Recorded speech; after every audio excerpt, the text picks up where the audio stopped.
Live from Hazard, Kentucky, this is Jammin Jon's Wrestling News. Here's your news for Thursday, July 19th, 2018.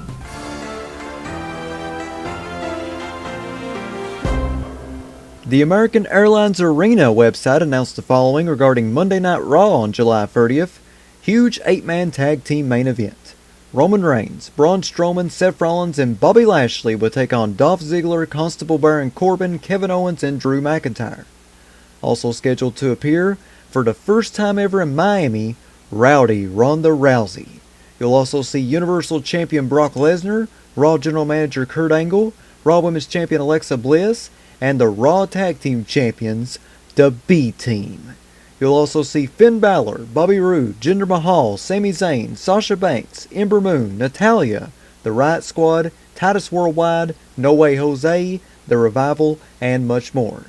Over 30 WWE superstars live in action. Card subject to change. The WWE announced the following today. One of the greatest heavyweights in the history of the Ultimate Fighting Championship trained alongside NXT superstars this week at the WWE Performance Center in Orlando, Florida. Two-time UFC heavyweight champion Cain Velasquez stepped inside the ring to learn techniques under WWE Performance Center coach Norman Smiley and participated in a session of DDP Yoga led by WWE Hall of Famer Diamond Dallas Page.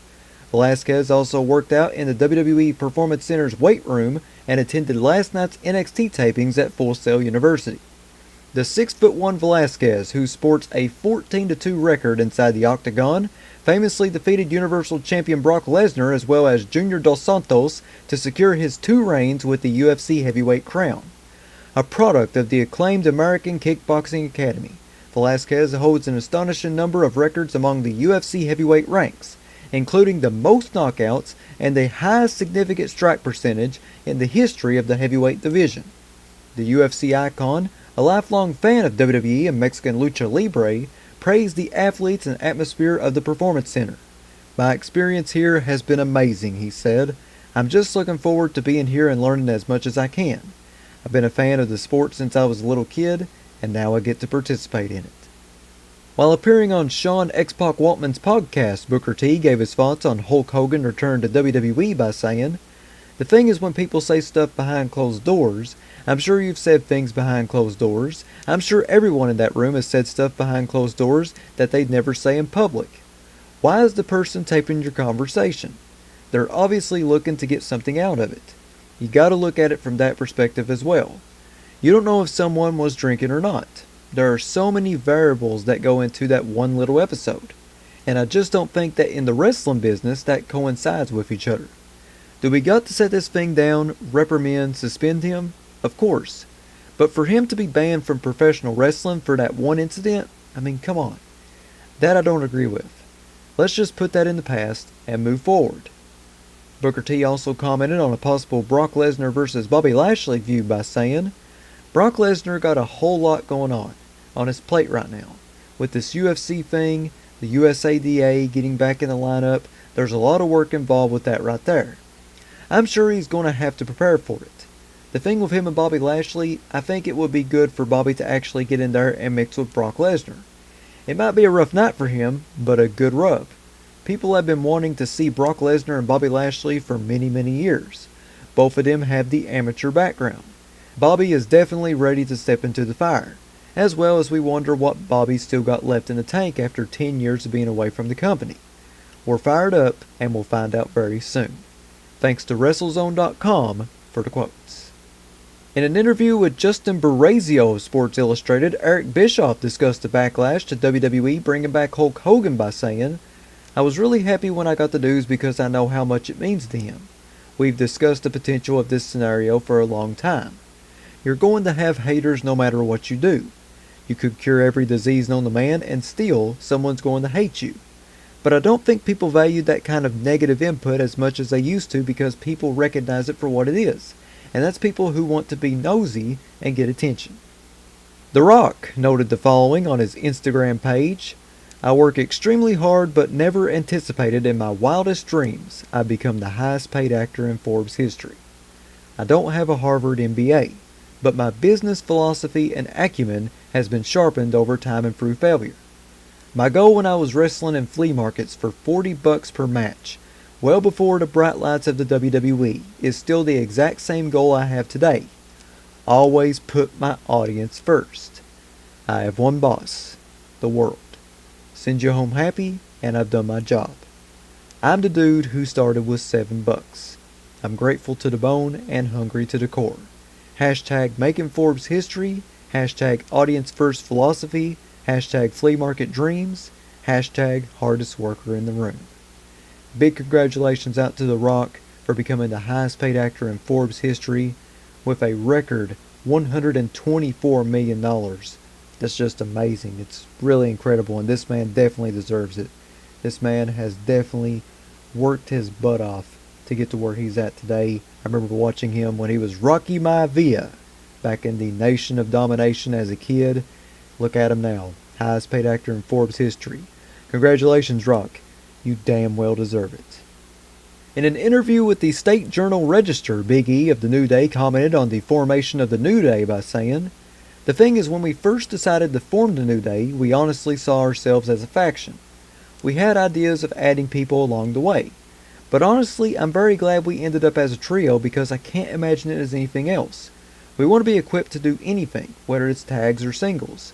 We definitely think that it is a possibility and something we're very open to, and we do believe strongly the three of us have the ability to carry that out as well.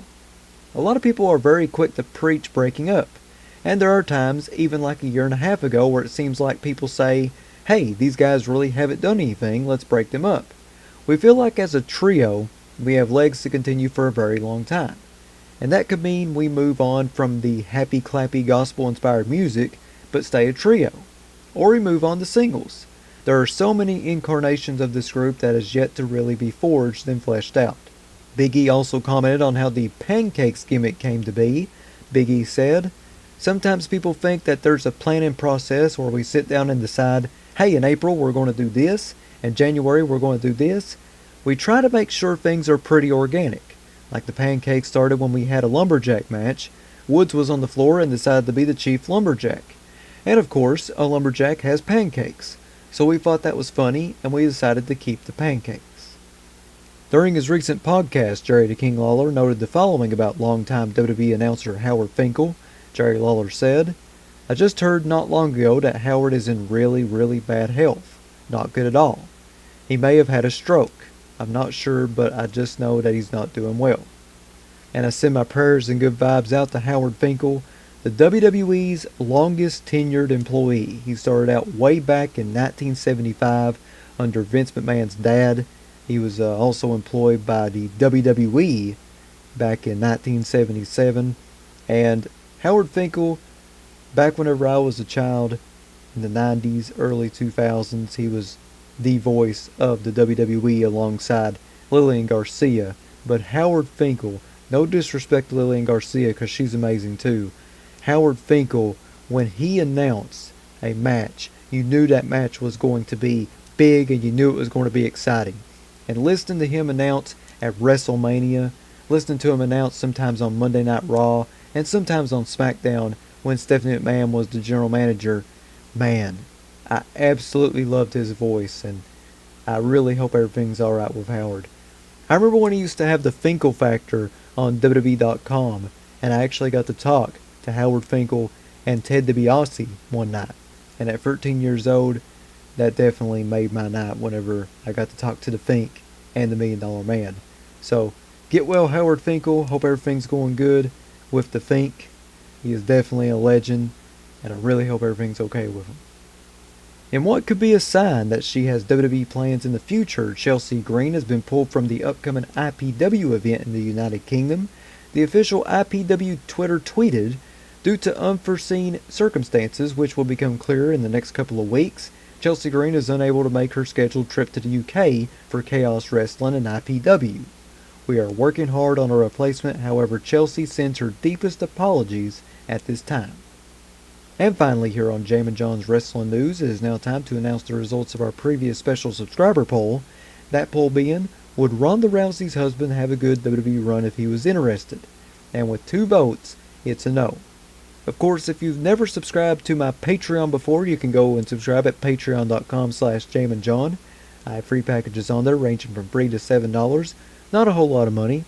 I'd really appreciate it if you supported me a little bit financially. Once again, that's patreon.com/JamminJon.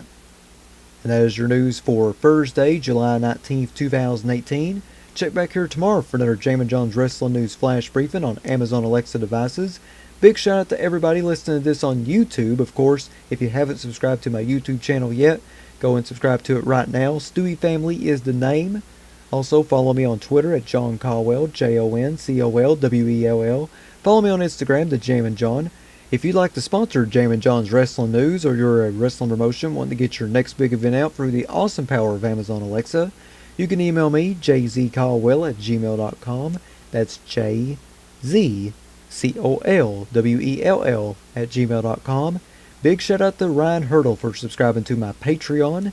Again, if you'd like to subscribe to my Patreon, you can go to patreon.com/JamminJon. I have free packages on there ranging from $3 to $7. Not a whole lot of money. I'd really appreciate it if you supported me a little bit financially. Once again, that's patreon.com/JamminJon. This is Jammin Jon saying thanks, goodbye, and I'll see you tomorrow.